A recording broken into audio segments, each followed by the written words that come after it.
Dalam kasus Lukas NMB, ada dua hal menarik yang diungkap oleh tim kuasa hukum Lukas NMB, yaitu terjadi politisasi hukum dan kriminalisasi terhadap Lukas NMB. Apa sebenarnya maksud dari pernyataan dari tim kuasa hukum Lukas NMB terkait politisasi dan kriminalisasi hukum? Pernyataan advokat Roy Rening dan kawan-kawan selaku kuasa hukum Gubernur Provinsi Papua Lukas NMB bahwa Lukas NMB saat ini tengah menghadapi kriminalisasi sebagai akibat dari politisasi hukum yang terjadi sejak tahun 2017 yang lalu. Alasan dari pernyataan Roy Rening dan kawan-kawan bahwa ini telah terjadi politisasi hukum dan kriminalisasi bermula dari pada 5 September pada 5 September tahun 2017 terjadi pertemuan di suatu tempat di Kebayoran Baru yang dilakukan oleh 3 jenderal polisi, dalam hal ini Jenderal Polisi Budi Gunawan, Jenderal Polisi Tito Karnavian sebagai Kapolri, dan Irjen Pol Paulus Waterpauw sebagai Kapolda Sumatera Utara pada waktu itu.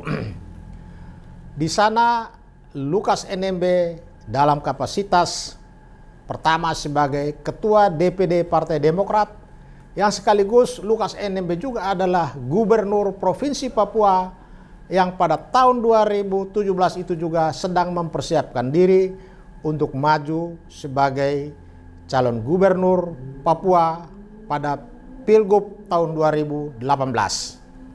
Nah, menurut advokat Roy Rening dan kawan-kawan sebagai kuasa hukum Lukas NMB, bahwa pada pertemuan 5 September 2017 di Kebayoran itu antara lain terjadi pembicaraan di mana menurut Roy Rening bahwa Jenderal Budi Gunawan, Jenderal Tito Karnavian, dan Irjen Pol Paulus Waterpauw, ketiganya anggota Polri aktif, meminta kepada Ketua DPD Demokrat Lukas NMB agar di dalam proses Pilgub tahun 2018 di Papua, Gubernur Lukas NMB bisa menerima dan menempatkan Irjen Pol Paulus Waterpauw sebagai calon wakil gubernur di Provinsi Papua. Nah, dengan pertemuan ini, advokat Roy Rening melihat bahwa pada saat itulah mulai terjadi politisasi hukum yang diperhadapkan kepada Gubernur dan Ketua DPD Demokrat Papua, yaitu Lukas NMB. Mengapa statement yang muncul dari advokat Roy Rening bahwa ini sebagai politisasi hukum? Alasannya, pertama, sebagai anggota Polri aktif, 3 jenderal ini tidak pada tempatnya, bahkan melanggar hukum ketika mereka berbicara atau mengusulkan agar salah satu anggota Polri yang saat itu hadir, yaitu Paulus Waterpauw, untuk dijadikan calon wakil gubernur di Papua dalam Pilgub 2018. Padahal persoalan pemilihan gubernur, persoalan pencalonan seseorang menjadi calon gubernur dan wakil gubernur, hal itu adalah 100% domain daripada partai politik. Karena itu, apa yang terjadi pada tanggal 5 September tahun 2017 di Kebayoran Baru itu adalah awal dari politisasi hukum. Karena apa? Karena baik Jenderal Polisi Budi Gunawan, Jenderal Polisi Tito Karnavian, maupun Irjen Pol Paulus Waterpauw sebagai Polri aktif dilarang oleh Undang-Undang Kepolisian Nomor 2 Tahun 2002 untuk melakukan atau mengadakan kegiatan yang bersifat politik praktis. Mengapa ini dianggap sebagai melakukan kegiatan politik praktis yang dilarang oleh undang-undang? Karena anggota kepolisian negara menurut pasal 28 Undang-Undang Nomor 2 Tahun 2002 tidak diperkenankan melakukan aktivitas baik secara langsung maupun tidak langsung terkait dengan kegiatan politik yang menjadi domain partai politik. Kita tahu bahwa untuk mengusung seseorang menjadi calon gubernur atau calon wakil gubernur, calon bupati atau wakil bupati, calon wali kota atau wakil wali kota, itu hanya bisa dilakukan melalui jalur partai politik atau jalur independen. Tetapi ketika mereka berbicara dengan seorang ketua DPD Partai Demokrat dan berbicara tentang mencalonkan seseorang sebagai gubernur atau wakil gubernur, maka disitulah politisasi hukum terjadi. Kemudian kita masuk kepada kriminalisasi terhadap Gubernur Lukas NMB. Nah, menurut Stefanus Roy Rening, rentetan mulai dari politisasi hukum ini selama ini terus-menerus terjadi dan mereka gagal menempatkan Paulus Waterpauw untuk menjadi calon atau menjadi wakil gubernur di Papua, dan bersamaan dengan itu muncul kasus dugaan tindak pidana korupsi. Dalam pandangan advokat Roy Rening, dalam analisisnya berdasarkan dokumen yang dia miliki, dia meyakini bahwa ini adalah bagian dari kriminalisasi. Tetapi mestinya persoalan dugaan kriminalisasi ini juga harus dibuka secara luas dan harus dibuktikan. Cara membuktikannya apa? Lukas NMB harus diperhadapkan dalam suatu proses pemeriksaan, penyelidikan dan penyidikan secara fair di KPK. Nah, sekarang terjadi perbedaan pandangan. Menurut Roy Rening dan kawan-kawan, apa yang disangkakan kepada Gubernur Papua Lukas NMB oleh KPK tidak memiliki bukti apa-apa. Dan perdebatan ini sampai dengan saat ini belum ada titik temu, bahkan Lukas NMB belum bisa memenuhi panggilan yang dilakukan oleh KPK meskipun sudah berkali-kali dilakukan. Saya kira begitu. Kuasa hukum Lukas NMB menyampaikan bahwa saat ini Lukas NMB mengalami gangguan kesehatan, antara lain mengalami 4 kali stroke dan meminta pemeriksaan ditunda dan belum bisa dihadirkan. Apakah diperbolehkan dalam hal ini?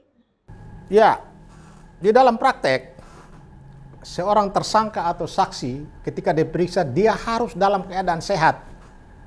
Bahkan di hadapan penyidik pun kalau tersangka atau saksi menyatakan dirinya tidak sehat, maka pemeriksaan harus ditunda atau di-stopkan. Nah, dalam kaitan dengan kasus Lukas NMB, memang secara faktual Lukas NMB mengalami sakit yang sudah cukup lama dan menurut informasi sudah 4 kali mengalami stroke. Dan karena itu ketika KPK melakukan pemanggilan, masyarakat bereaksi, ya. Tidak hanya Lukas NMB dan tim kuasa hukumnya meminta pemeriksaan ditunda dan berikan kesempatan kepada Lukas NMB untuk berobat, tetapi masyarakat Papua pun sebagian besar di wilayah itu keberatan dengan pemanggilan KPK terhadap Lukas NMB dan mereka menginginkan berilah kesempatan Lukas NMB sampai sehat baru diperiksa.